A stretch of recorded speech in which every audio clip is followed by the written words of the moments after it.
Every human being has three lives. They have a public life, a private life, and a secret life. The tradecraft technique to win control over somebody is to get them to let you into this. If you're not the one in control, then the question you should be asking yourself is, who is the one in control? When CIA taught me that concept, it was uncomfortable until I learned that it's true. And this is basic tradecraft because you're trying to control people or understand people. In espionage, you're controlling people. That's exactly what you do. And so you're taught to get inside people's heads and fuck with them. With a purpose, yeah. The dark part is when you realize that you like it, or that you enjoy it, or that you see the benefit of it. Because then you start asking yourself if there's something wrong with you. So my data is being tracked by intelligence services. If I sat in China or Russia or Israel, I would make you a priority target. Telegram goes to the Russians, WhatsApp goes to the Chinese, Signal goes to the Israelis. Whenever people call this an unprovoked war, it's flat out wrong. It is absolutely a provoked war. Is there going to be a tactical nuclear weapon deployed in Ukraine? Because that's when everyone pays attention. If a nuclear weapon goes off, Russia already knows they're going to get the blame. They also know that anybody out there, Al-Qaeda, ISIS, some transnational threat, if anybody wants to really make a mess of the world right now, they just have to set off a nuclear weapon in Ukraine. Economists are saying that by 2032, the United States will no longer be the world's economic superpower. Let's project forward then. What does the world look like in, say, 2075? Chinese becomes the language of business. The One China policy has made it so there's a dearth of Chinese women. What's going to happen is mass growth of the mixed race Chinese. Your Chinese African Americans, your Chinese Latinos, your Chinese Americans. So you would actually physically see more Asian blood in more bloodstreams. So by 2075, from the way that we look, to the language that we talk, to the way that we do business, would be significantly different.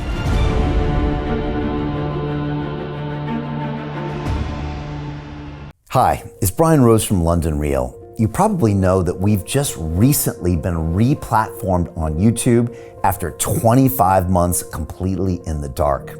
The truth is, I really need your help. What I really need you to do is click on that subscribe button right now, like this video, and maybe even leave a comment or share the link with friends. We're really fighting against an algorithm that's tried to keep us quiet for so long. And the more subscribers we have, the more people watch our content, the better guests we can bring you, the better content, and we can continue transforming lives.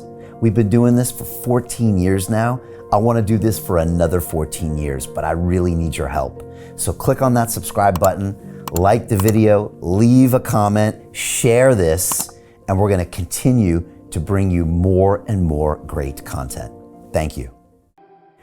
This is London Real. I am Brian Rose. My guest today is Andrew Bustamante, the decorated U.S. Air Force combat veteran, former CIA intelligence officer, author, and award-winning speaker.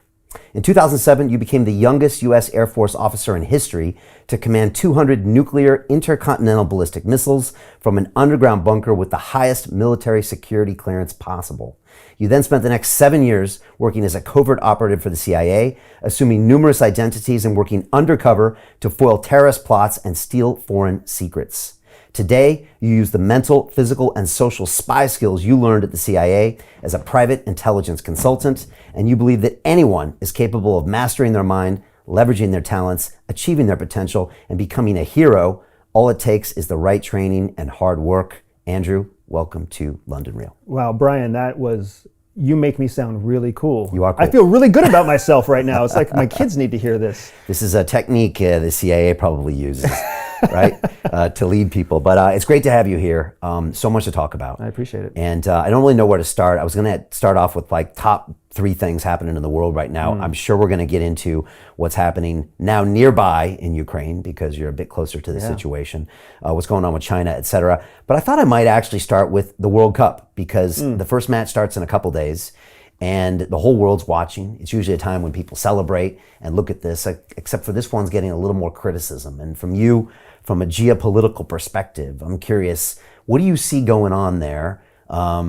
If there is anything going on there to kind of note of what's happening. Yeah, it's really interesting because the World Cup is it's in Qatar, correct? Yeah. And I remember when it was announced to be in Qatar, there was a little bit of a spike in attention because folks were like, how are you gonna host it in the Muslim world? How are you gonna host it in a Khaliji country, like an oil-rich country. There was a lot of questions when it first came out. And it's really fascinating. Football as it's properly known, soccer as it's known in the United States, is this phenomenon that is so important to most of the world and basically unknown in many ways to the United States, specifically where I'm from. So it's really hard to have a football conversation with anybody in the United States. And they most definitely don't realize that the World Cup is happening. It's happening in Qatar, and it's a big deal. The things to watch out for, I know some friends in the private intel world who are specifically focused on the security and the counter-terrorism aspects of hosting something in Qatar. You've got the Sunni Shia issues with that. You've got the world politics issues with that. You've got geopolitics because who gets to play, who doesn't get to play. Does Qatar decide? Does FIFA decide? Do politicians decide? It's a challenging situation. But at the same time, the way I tend to look at any kind of sporting event is that sporting events are designed to be an escape from the noise, right? It's a chance for us to just put sportsmanship first instead of showmanship. And we should celebrate the athletes. The athletes, they're not the ones causing conflict. The athletes are out there busting their asses, man, working hard to master complicated techniques, work as a team, represent their country on a world stage. And my hope is that we'll have an excellent World Cup. The infrastructure looks spectacular because Qatar has gone to great lengths to make it happen. So I'm hoping for positive things. Yeah, it should be interesting to watch. I know it's been quite controversial, and people are saying, did they win it properly? And then all the human rights things are under the microscope, and there's a lot of people talking. But I got a funny feeling once the soccer gets going or the football gets going, people will check it. But yeah, it is a great distraction for the world. But also there's a lot of political things going on, as there are with Olympics, right? You want to win because it can take a lot of heat off your country or bring you a lot of prestige, as the Olympics can help. I mentioned Ukraine. You're closer to it now here, and I'm wondering, what are your views on what's happening with Ukraine and Russia? You see things from a completely different picture than most people see things, because you know a lot more what's going on inside, longer term visions, things from a geopolitical standpoint. What do you see when you see what's going on in Ukraine? And what do you think that most people don't see when they read the headlines and hear all of the scenarios? The latest thing was World War III was trending on Twitter a couple days ago, and I'm in chats with crypto people, and they're talking about the nuclear fallout and where it's going to go around the world. It's going to India, and people are planning for this. What do you make of it? Yeah, being in Europe, being in the UK versus being in the United States, and while I am closer now physically, it still seems like, in many ways, the war is still very far from the everyday person's life. In the United States, we really don't feel the Ukraine conflict at all. The average American does not feel it at all. We have very little reliance on Russia for anything. If anything, our economy is benefiting from Europe's sanctions against Russia, because now that creates a vacuum of resources in Europe, and the most logical person for them to turn to, or the most logical country for them to turn to for that vacuum of resources is the United States. So we have increased supply routes for liquid natural gas. We've got increased supply routes for shipping weapons. We've got more and more reliable, or more and more people depending on us in Europe than we did prior to the 24th of February. Right. So in the United States, the war in Ukraine is a very good thing for the United States. And I think that's something that most people are either glazing over or outright ignoring, that there is really nothing but net benefit every day that this conflict lasts for the United States. I love how you just cut through and just say things like this, Andrew. I hadn't really thought of it that way, but like you said, it's so separated. I bet most people in America couldn't point out where it is on a map. Yeah. Right? And for them, it's so far over there, don't really know what's going on. No dependencies for natural gas, no real worries about Russia doing anything, no history of Russia ever coming through and wreaking havoc anywhere. If anything, Russia and the United States were allies during World War II. And that's another thing that people are missing. Russia hasn't changed much. They were the same country that in World War II fought for the Allied powers with one gun for every 2 soldiers. They were heroes. At one time in world history, the Russians were heroes. They would literally put a guy with a gun, and behind him would be a guy with no gun, And the guy with no gun's job was to pick up the gun when the dude with the gun died. They are very skilled at wars of attrition. They are very patient. They are built of a different type of culture when it comes to protracted long-term conflict, which is what Ukraine is. People keep thinking that Ukraine it's in multiple phases. It's, when you look at conflicts, all what's known as interstate conflict between two sovereign nations, interstate conflict is protracted. Look at what the United States did when it invaded Afghanistan. Look at what the United States did when it invaded Iraq.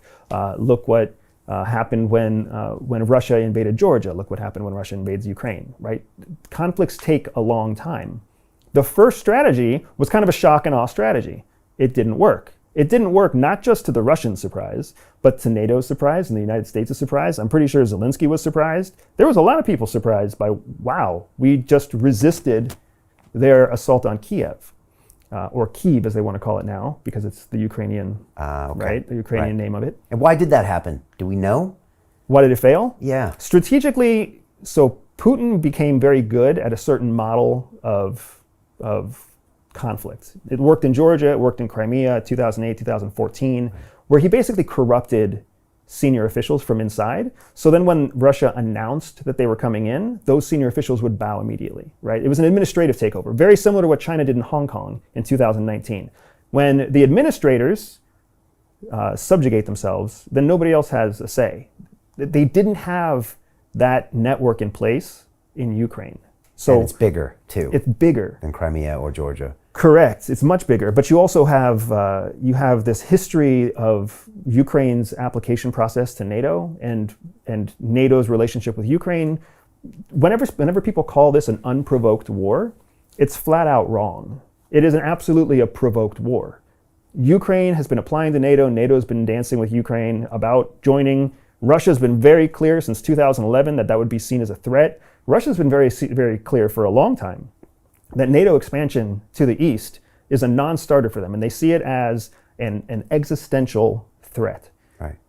And they are technically correct that it is, right? Correct. They are technically correct that at the beginning of NATO agreed that it would not move further east than what was at the time the Soviet Union. Right. But with the fall of the Soviet Union in 1991, now that changed the charter, right? So now, do they treat former Soviet states as Europe, or do they treat former Soviet states as the original terms? So it took them 6 years to decide. From 91 to 97 was this very confusing time where folks didn't know, like, what do we treat a former Soviet state as? And then Russia said, treat them as Soviet, and NATO said, well, we might see benefit if we see them as Europe. Right. And so then they started encroaching because Russia had less power then. So Estonia went and Lithuania went, and they started moving in a little. And Romania went, yep, right, exactly Romania went, right. But Ukraine is the breadbasket of Russia. It's geopolitically very, very important. Correct. And besides the NATO application, I'm sure some of your former colleagues are out there as well, encroaching and doing all sorts of other things from economic means or other means that just make Russia feel insecure. Correct, and you're exactly right. It's the breadbasket of Russia. Russia as a country does not have the resources that it needs to sustain a first world population. Right. It has energy resources, but food resources, natural resources for construction, for lumber. It doesn't have the natural mineral deposits for gold, silver, coal, any of the rare earths that it needs. Those largely exist in former Soviet states. The reason the Soviet Union was functional for so long was because the industrial center was Russia, and it went to these Soviet satellite states for natural resources. So then the satellite states didn't have to develop an industrial base. They just had to essentially be a source of natural resources. So there was a symbiotic relationship that was there until it all fell apart in 91. Okay. So now you really do have to think about, how is Russia going to survive without, it's not like the United States that has all of its natural resources there. It's not like the UK that has fantastic resources there. It's not like Southeast Asia with fantastic resources, right? It's mostly frozen tundra. Right. And the aggression was happening with Russia because Ukraine was slowly being moved away from that and moved to the West. Whether it was NATO approved or not, it was moving that way. Correct. And that was the low-level aggression for the past 10 years. Correct. And there's a trigger point there, right? And especially a trigger point when you think that as one former Soviet satellite state gains distance from Russia, other ones start to follow. So you've got Azerbaijan, and you've got Armenia, and you've got Estonia, and you've got these other countries that are watching what's happening and deciding, what do we do with that? Do we move further away? Do we double down on our reliance with Russia? What is it? How does it compromise us? What do we stand to benefit? And that's not a narrative that Russia really feels comfortable with for a long period of time. Now, Finland just joined NATO? So it's a bit of a shock. Well, this is also what's interesting, is that when you look at Finland and Norway, technically what they did is they submitted a rapid application, but it takes years to be approved. So it was very symbolic by virtue of the fact that they signed, that they applied, but it's been misreported, misunderstood. They're not part of NATO. They've just requested the review for NATO to accept them. And they've got a massive problem because Turkey has made it very clear that they don't have any intentions of accepting either application. And Turkey's kind of the thorn in NATO, just like Russia and China are the thorn in the UN. So Turkey becomes a very difficult win for the rest of Europe when it comes to getting NATO to agree on policy. And Turkey's got a strong relationship with Russia. They've got a history of their own internal challenges that make their incentives quite different than what you would see from Poland or Germany and the UK. Right. This is this concept of geopolitics. Can you explain to people what geopolitics means? Yes. It's important. It's yes. not really taught in schools, I don't think. It's one of those things that makes its way into political science, and then the academic definition is different from the operational definition. So geopolitics is essentially the relationship between nation states as it relates to both their political endeavors and their geography, because the two play very different roles. You might be extremely aligned to another country on the other side of the world. Geographically, that makes it very challenging for either of you to support each other. Politically, you can support each other, but geographically, you're kind of alone. We're seeing that especially now with the rise of China, because China and the US stand at polar opposite sides of the planet, but also polar opposite sides of the political spectrum. So when you take a country like Taiwan that sits very closely politically with the United States, but very close geographically to China, geopolitics become a very important thing. If you think, a Chinese warship can cross out of Southeast China and get to Taiwan in 45 minutes. Right. It takes the United States 12 hours to get to Taiwan in a high-speed airplane.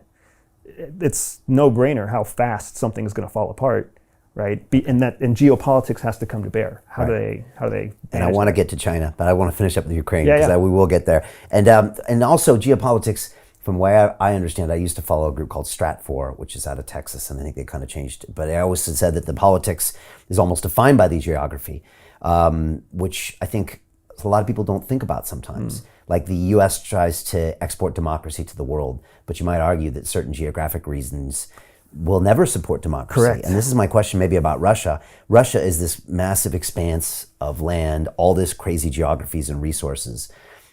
Does it need more of a dictatorship to even function? Is one of my questions. And then also in the long run, they literally cannot give up Ukraine or they fall. So thoughts on both? Yeah, you're right in a lot of ways. I have my father-in-law, who I will, to the day I die, I will love to disagree with everything he says, because he's my father-in-law. That's what you do with a father-in-law. You just disagree with them carte blanche. But I have to agree with him because he has this saying. He's a former Venezuelan. He's an American citizen who fled Venezuela and watches his country, which was a beautiful country in the 70s and is now a disaster, right? Just in a few decades. But he watches Venezuela and he sees what's happening in the US and he says, he is a believer that countries have the governments they deserve, right? A country gets the government it deserves, because Venezuela fell apart not because of politicians, but because of the people who supported those politicians. And that's just what happens. So whether it's democracy or dictatorship or authoritarianism, countries eventually get the country they deserve. So when you look at a place like Russia, especially when you look at what the United States learned in Gulf War I and Gulf War II. They learned that democracy was not going to be easy to export to Iraq. It may not ever take. And that with a strongman leader in Iraq at the end of Gulf War I, there was benefit to national security interests in the United States. And that's what people don't people always take for granted, because the narrative of protecting democracy is such a nice narrative, right? People don't realize that protecting democracy is not what we're actually doing. Ukraine is not a democracy. Ukraine was not a democracy prior to February 24th. That's not my opinion. That's studies and research done by the Freedom House empirically gave them a 3.8 out of 10 score in terms of democracy. It was a corrupt, poor Russian satellite state trying to decide what it wanted to be next. Because just like you're saying, Russia it lends itself towards authoritarianism.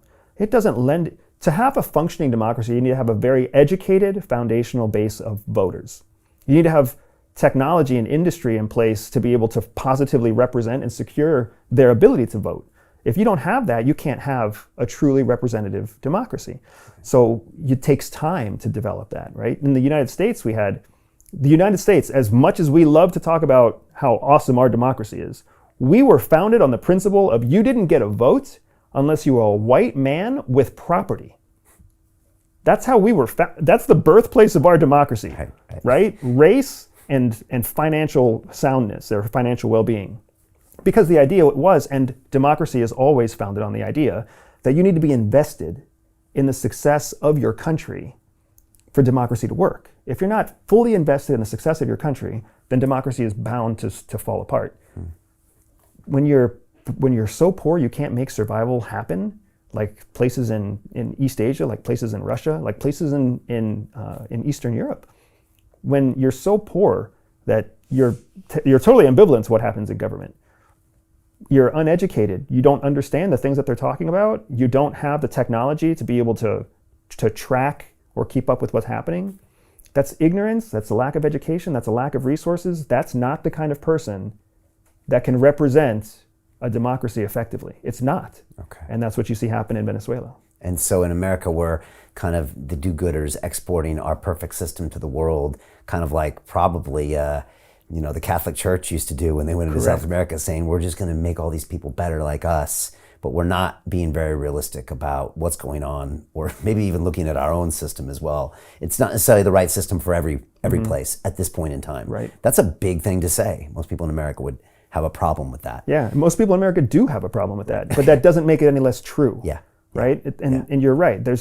We struggle a lot with, especially the United States, we struggle a lot with the fact that we don't live a representative life compared to the other humans in our species around the world. Right. We don't. Our per capita income is like 400 times what the average poverty-stricken African or Southeast Asian earns. Like we are so far removed from real life that we don't recognize that our American existence is not representative of real life. And as I walk through London, I see the same thing, right? We're so far removed with our designer clothes and with our outstanding public transport, law and order when people cross the street. That's not how the world works. Right. That's how first world works. Right, and yet we project everything on that rest of the world. We assume they make decisions the same way we do, and then we're confused when these things happen that we don't understand. Correct. Okay, and part of that is playing out right now in Ukraine and Russia. And so just to get back to it, with the Russian people, long protracted war. I had Bill Browder in that seat a couple weeks ago, who has had a long battle with, I guess, Putin. He had the Magnitsky Act that he put in place to sanction anybody to go in for their money if they were involved in, I guess, human rights violations. And he says that, well, Putin can't stop this war because if he does, he'll die. I mean, quite literally. Also in Russia, you don't see a lot of retired presidents. You see a few, but you're kind of in for life, because when you're not president, you're probably not going to survive very long. So again, do these all play into the decisions being made here? Absolutely. So one of the things that the Western world learned from the global war on terror, which let's not forget that for 20 years we fought a war on terror and didn't win. This happened at 9/11, it started. Correct. And 9/11 it started in 2021. It kind of ended with that, or I guess even in 2022, we still had a disastrous withdrawal from Afghanistan. Right. Right.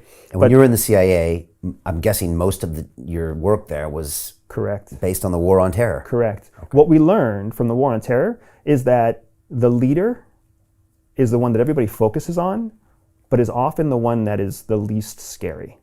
Because that person came to be the leader, not because they were extremely idealistic or ideologically driven, or because they were the most vicious, but because they were a unifying force in a panel of people that were much more diverse, which means that behind Putin, there are many, much more scarier, hawkish, violent, wealthy Russians.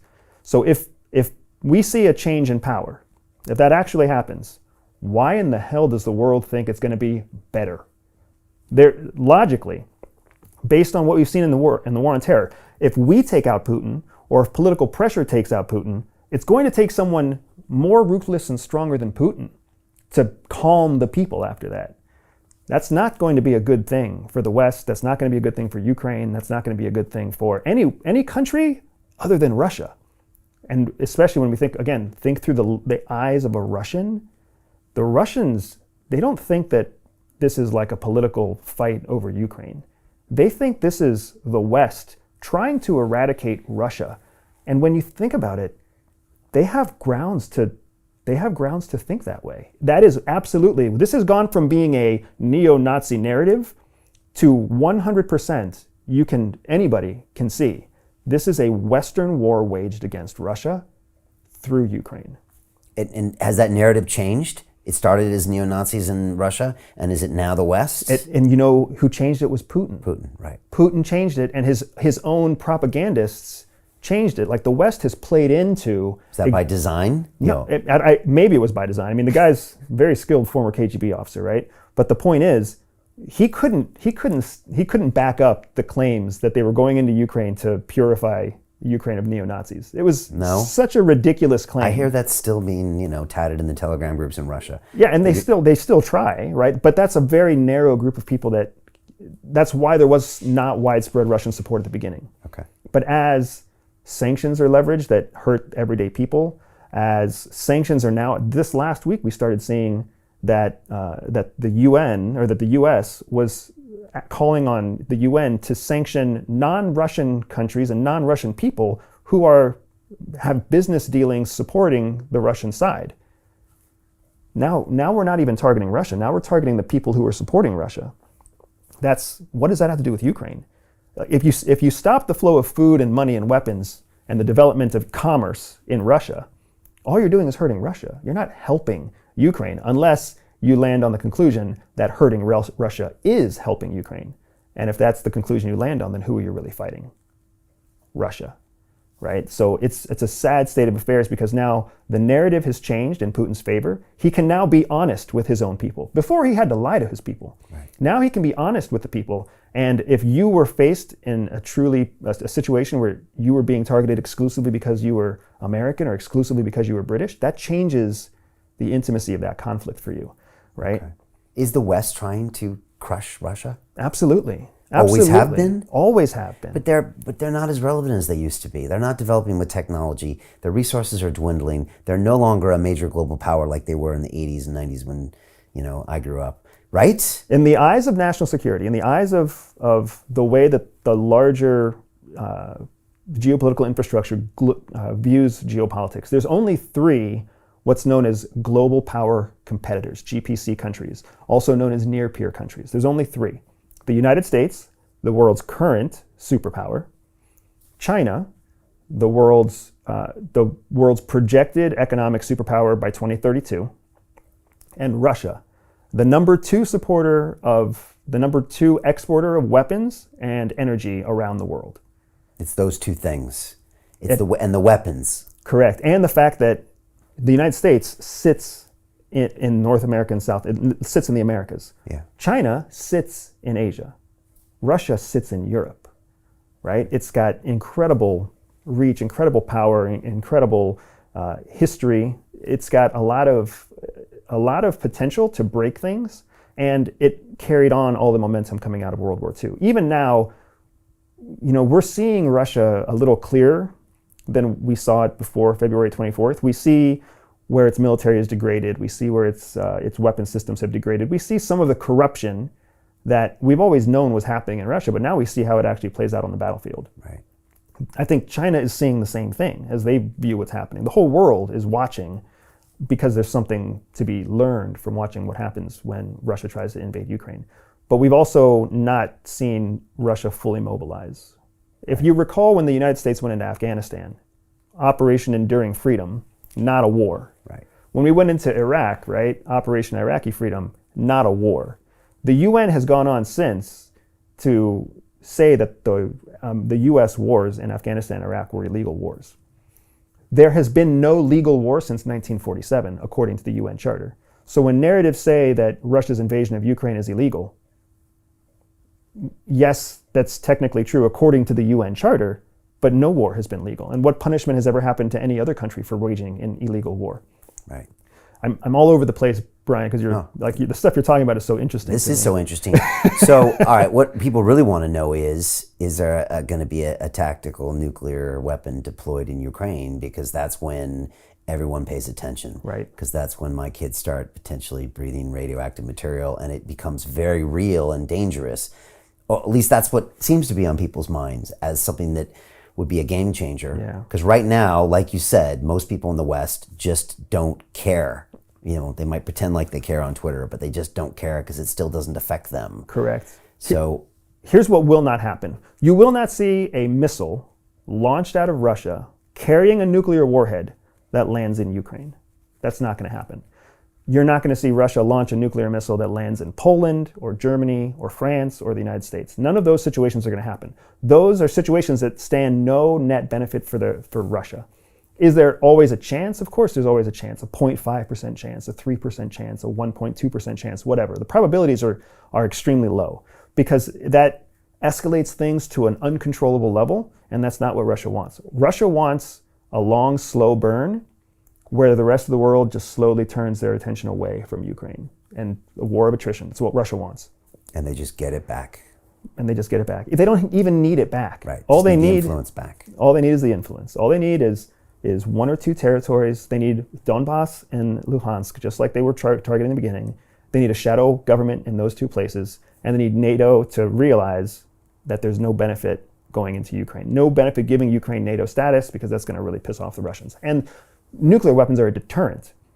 Right now, Russia does not want to go to war with NATO. If they make Ukraine part of NATO, that changes the calculation for Russia. Okay, but NATO won't do that. Exactly. So the missile doesn't come from Russia, but it doesn't mean one doesn't get detonated. Correct. That's exactly right. And that's another thing people don't realize. Russia's unlikely to create a tactical nuke that can be easily tied to Russia. If it comes in through Moldova, if it comes down through Belarus, if it comes in a briefcase, if it's a small yield bomb that isn't clearly nuclear, but detonated in a suitcase or underground somewhere in Ukraine as a message, what does that do? Unless it can be tied directly to Russia, it makes it very difficult for the legal structures of the UN and NATO to take action. And again, it's not a NATO country. Look at what just happened with the missiles that landed in Poland and killed Polish nationals.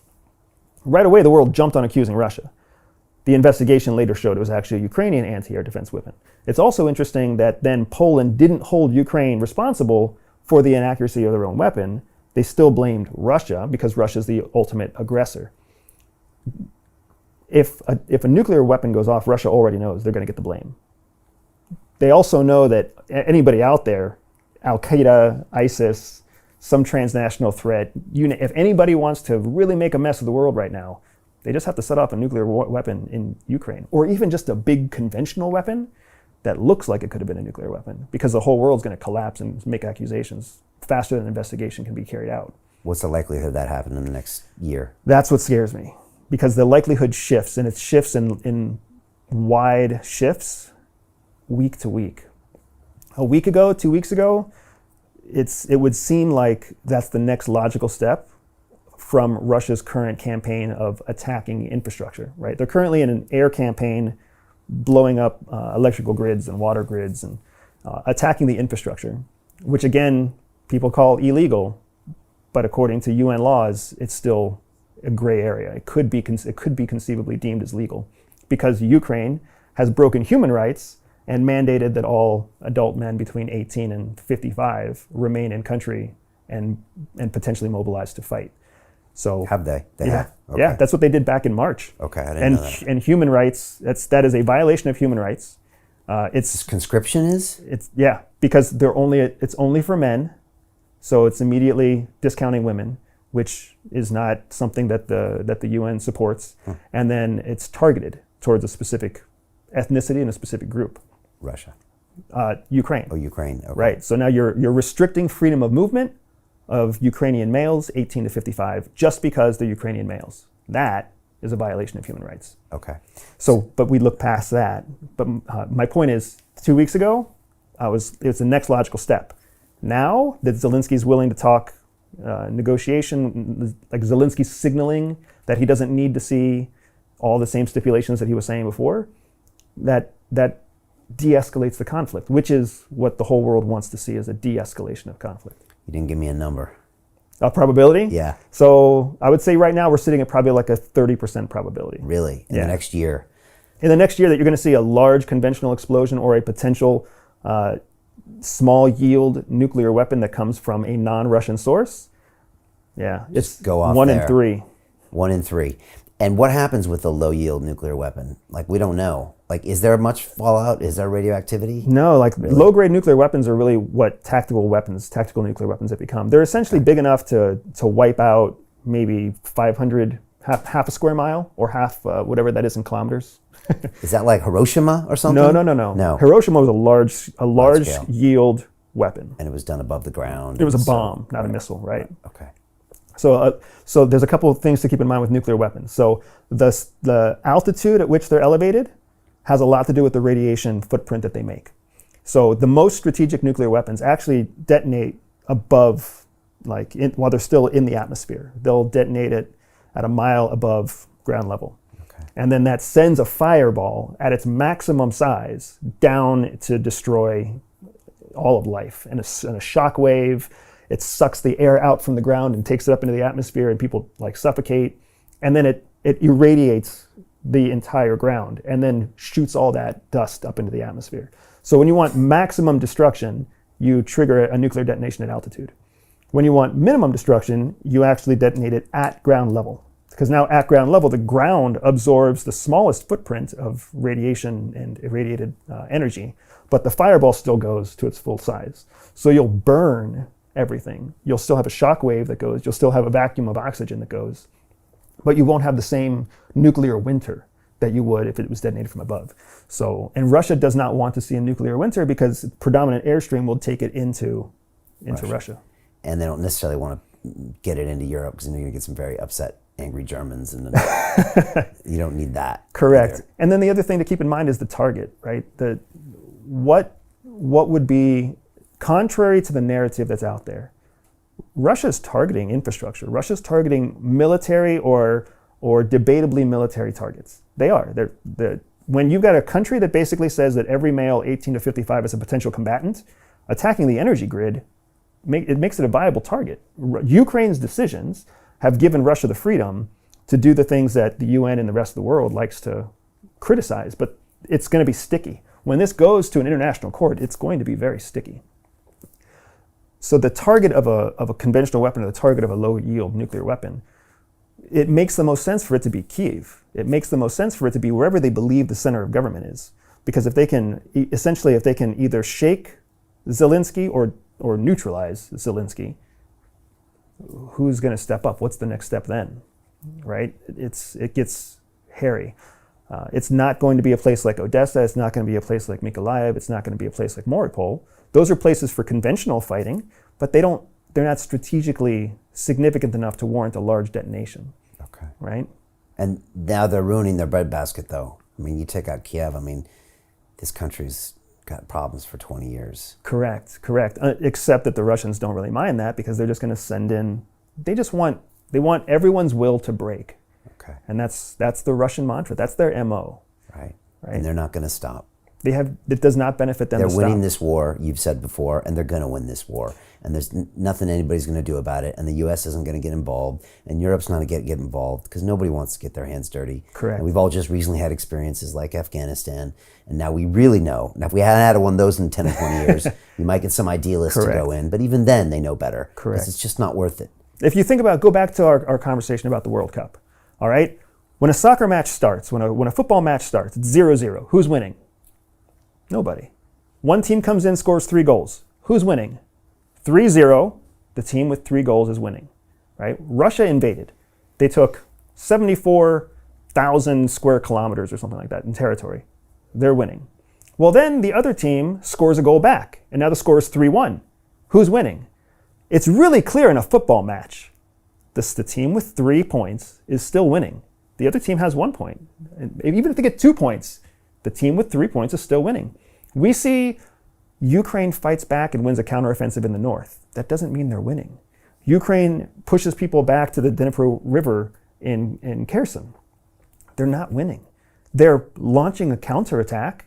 They're winning strategic positions on the field, but that's a long way away from pushing Russian forces completely out of their country and maintaining their own set of governmental leaders.